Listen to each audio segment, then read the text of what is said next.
Let's say I have a Visa card in my back pocket right now, and I want to give one of you $10. Who can process my Visa card today in this crowd? Anyone? Can anyone take a Visa card from me? I'll give you $10 on a Visa card. Anyone? Not in your business, in your personal capacity. Who accepts Visa here? No one. Not a single person. Because it's no longer about people paying people.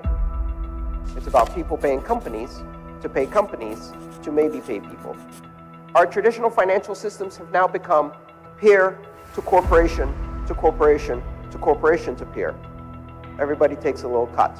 Everybody adds their own power to the system. And they take great advantage of that. What's the end result? Billions of people who have no access to the banking system. Billions of people who will never have a bank account. Many of them don't even have ID.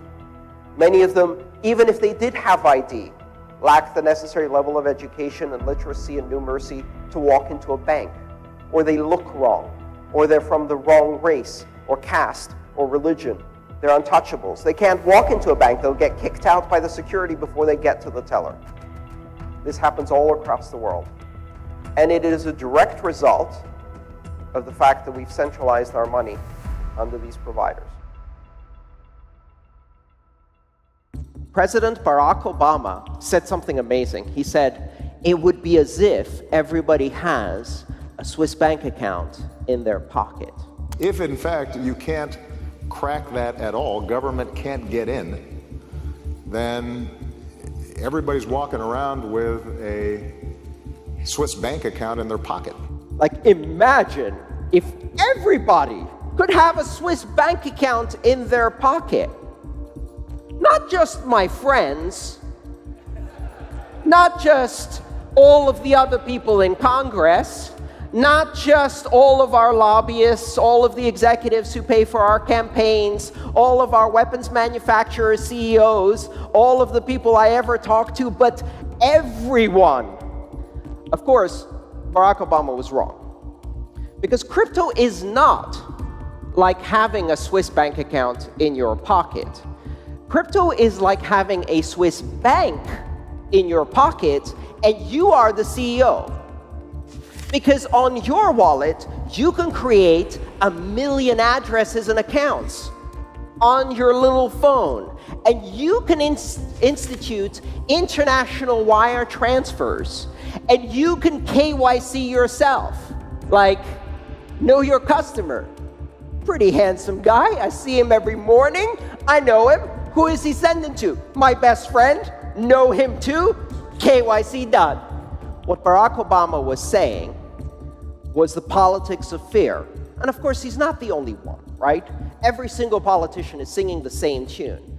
And this idea is that privacy is something that in the hands of the people is dangerous.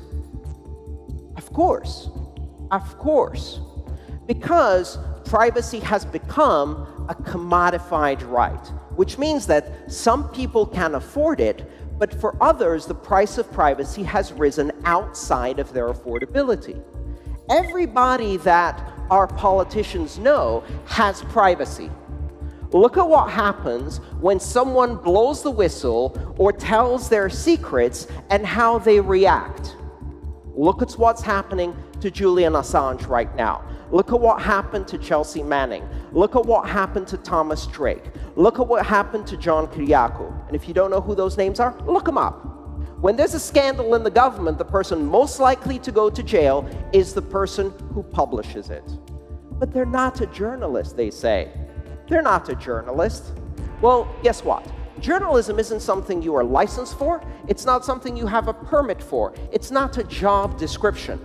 As the saying goes, journalism is to commit acts of journalism.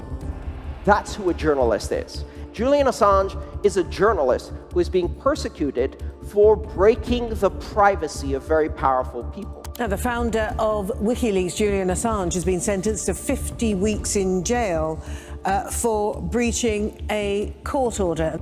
Do you have privacy? Hell no.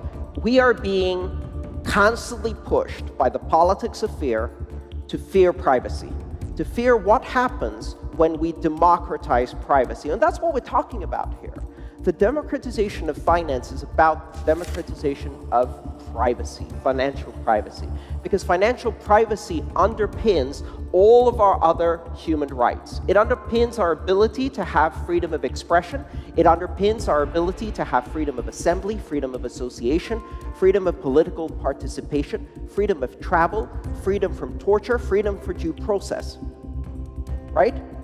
Just ask the people in Hong Kong who are buying tickets in the train with cash because they knew the last time they went to a protest, half of them got rounded up by the government because of their little smart cards.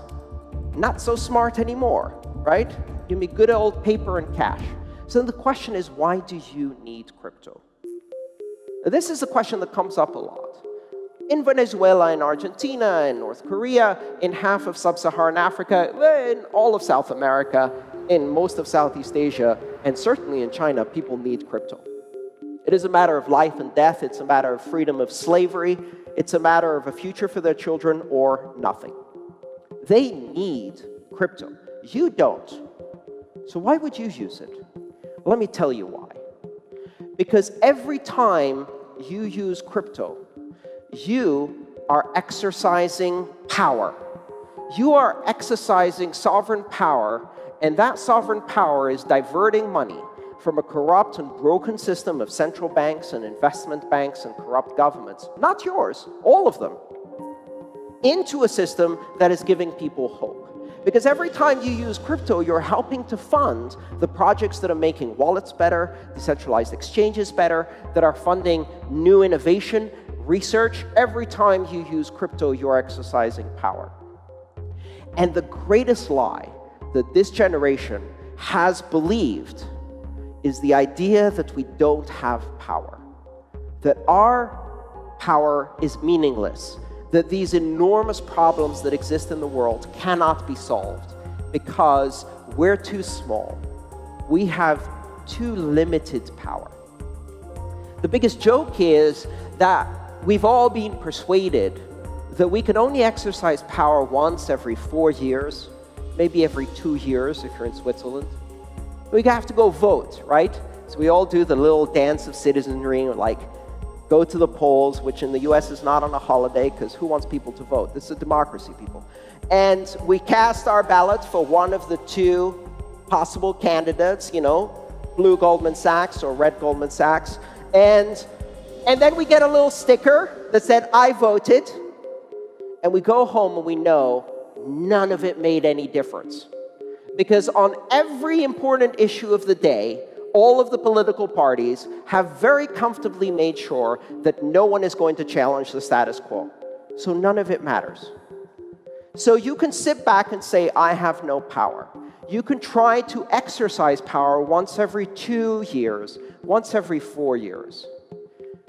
Or you could realize that we have all of the power. And we could exercise it not once every 4 years, but 1,200 times every 4 years, once a day, by choosing to use open financial products, by financing open financial products, by sharing with the world education about open financial products, by building a new economy and simultaneously withdrawing our labor, our creativity, our passion from the broken, shitty economy they're trying to tell us we're stuck in, and pouring all of that creativity into the open financial future that we're building. Exercise that power once a day. If all of us in this room do it, we change Switzerland. If all of us in the world do it, we change the world. We have enormous power.